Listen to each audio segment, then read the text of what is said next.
നീ ഒരു ന്യൂട്രൽ പോയാൽ ആർക്കും ഒരു ദോഷവും നിന്നോടില്ല.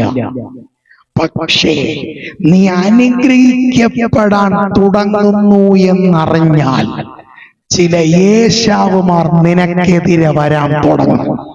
സ്തോത്രം പറഞ്ഞാട്ടെ.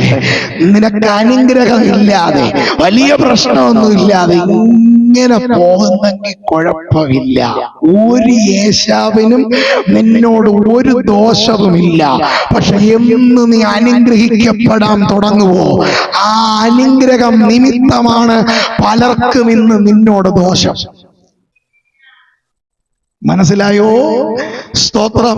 നിനക്ക് അനുഗ്രഹം ഇല്ലെങ്കിൽ, നിനക്ക് നന്മയില്ലെങ്കിൽ, നീ അനുഗ്രഹിക്കപ്പെടുന്നില്ലെങ്കിൽ, സ്തോത്രം, ആർക്കും നിന്നോട് ഒരു പ്രശ്നവുമില്ല.